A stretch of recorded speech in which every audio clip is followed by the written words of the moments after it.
shape, or form, they're already back there. And I also know there's a lot of companies out there who will never go back to mandating, I'll say, that their people are always in the office. In other words, and there's all kinds of studies and surveys and whatever on this, where there's some people who don't want to return to the office, and there's other people, in other words, who want to keep working from home. There's other people, and these were really the minority. There's other people who definitely want to go back to the office 5 days a week. And then there's this big swath of people in the middle, between those two extremes, who don't mind going to the office at some degree, but they want the flexibility to keep working from home. So this morning I was reading an article, and what came up for me is how easy it would be to fall into the trap of, well, let's go back to the way it used to be. So think back, pre-pandemic. It wasn't unusual to find teams and organizations where people were working from home. Maybe in a team of 10, 1 or 2 people regularly worked from home. And think about that experience. They still participated in meetings. In other words, they connected through phone or video or whatever it is, but think about the experience of that.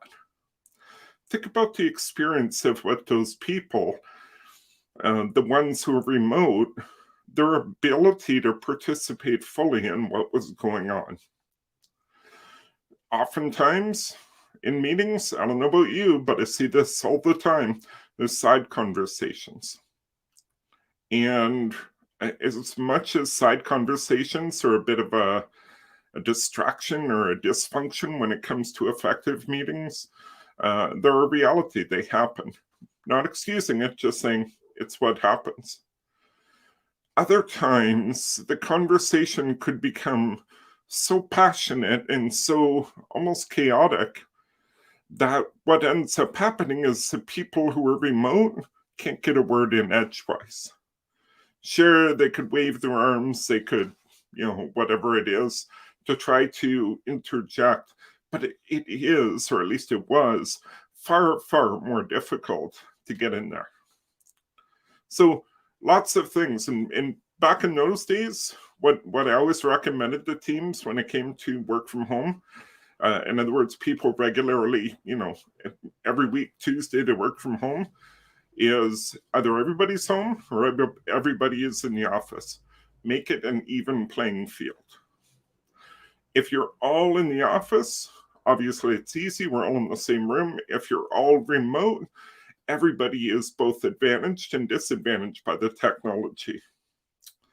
So then comes along March 2020, at least here in North America. I know timing was different elsewhere in the world.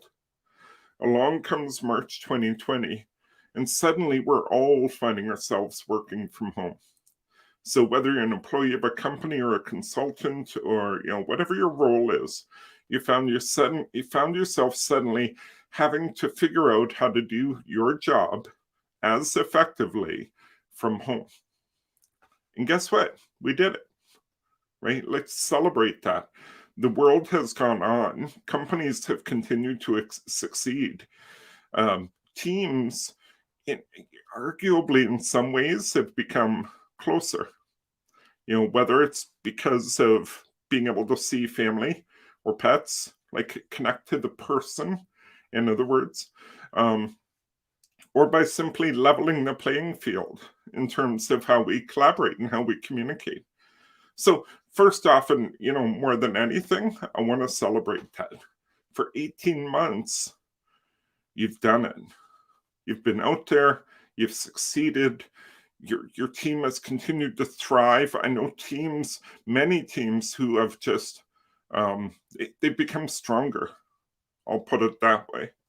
And it's worth acknowledging.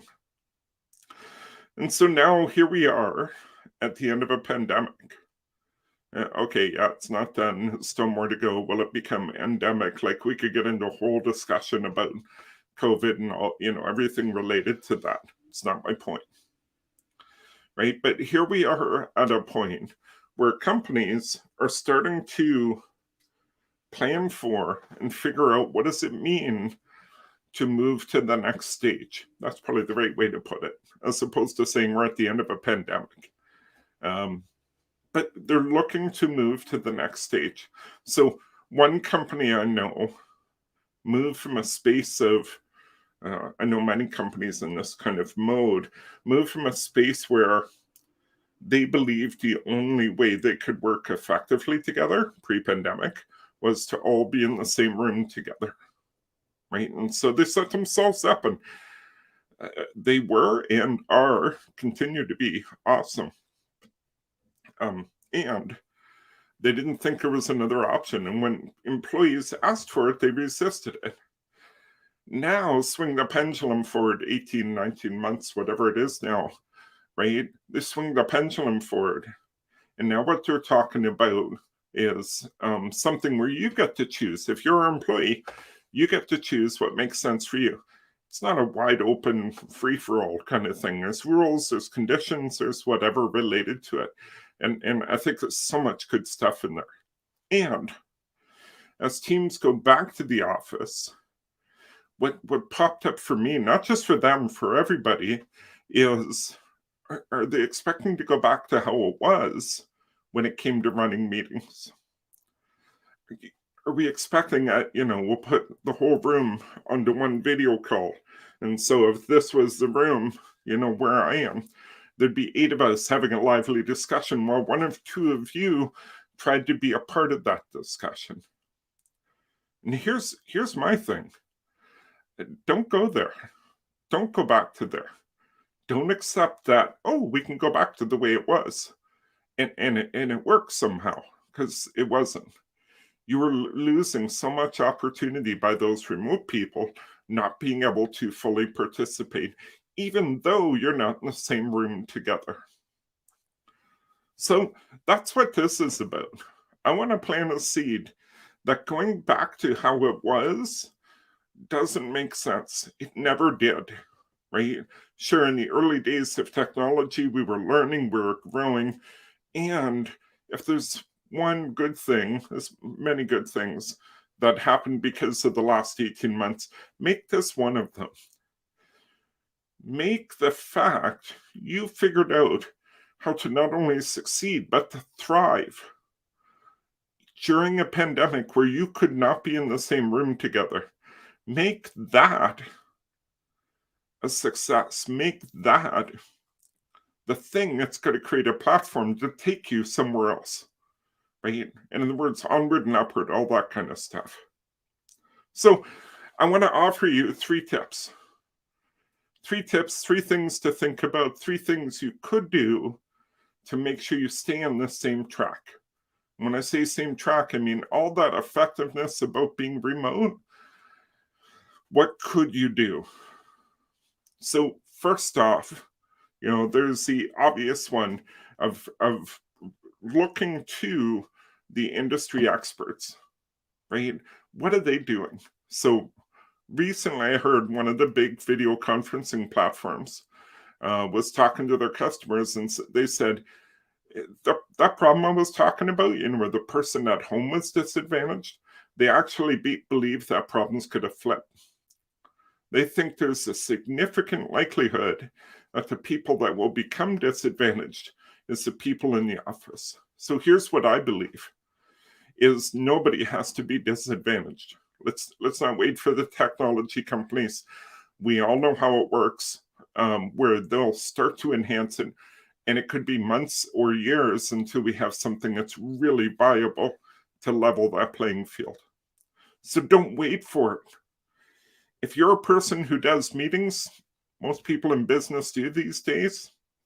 If you do meetings, do not accept that meetings can be anything less than stellar, less than exceptional. Don't accept we have to go back to how it was. Look for ways, right?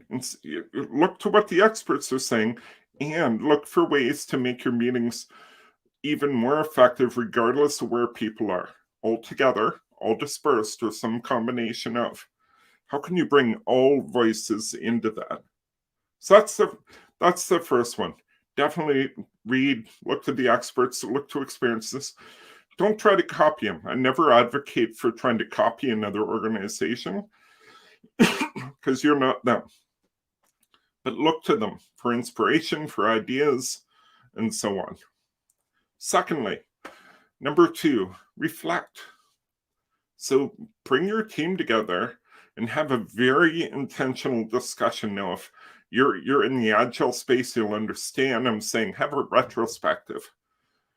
For if you don't know what a retrospective is, if you're from outside that agile space, just Google it. You'll find loads of information on it. But have a retrospective of how your meetings have been over the last 18 months. Right? Like, where are you? What's different? What's working? What's not working? And use that information to inform how are your meetings going to run going forward, regardless of whether people are in the office or whatever. And then thirdly, the last thing is, don't accept whatever you come up with in that moment to be the way it is. And instead, keep challenging it. Keep looking at it. Keep reflecting on it. Keep asking. Something really simple you can do is in meetings or at the end of meetings, set aside 5 minutes to get feedback. Don't do forms or anything like that. That takes way too long and it's way too much bureaucracy. You can do something as simple as what's known as a fist of 5. Everybody's voting on a scale of 0 to 5. How effective, productive, useful, valuable, whatever word you want to put there, this meeting was. 0, complete waste of time. 5, couldn't have been more valuable, and any number in between. And then ask them what would have made it a 5. What you'll often find is that some people will be there and there'll be this mass of people voting one way. So let's say a whole bunch of people say it was a 4 and it was a 5, but there's one person that said it was a 2. Right? What would make it a 4 or 5 for that person? Right? Look for easy ways to get that feedback loop going. Do not lose what you've gained in the last 18 months in your ability to collaborate remotely. Whether you're together or not is irrelevant. Do not lose that. So, this topic, if you can't tell, it's an important one to me. In my work, I talk to a lot of people and help a lot of leaders improve their meeting effectiveness because we spend so much time there. And by and large, I can't remember the numbers top of my head. There's millions, I think it's something like 11 million hours of meetings every year in North America alone. And of those, during some survey one company did, something, or actually quite a few companies did, the average was 60 to 70% of the people said most of the meetings they attend are a complete waste of time. Don't accept this as the way it has to be. Going back to the office or some kind of hybrid kind of model is no excuse for going back to something that's so ineffective. So I have an offer for you, and I realized I didn't put it in the description.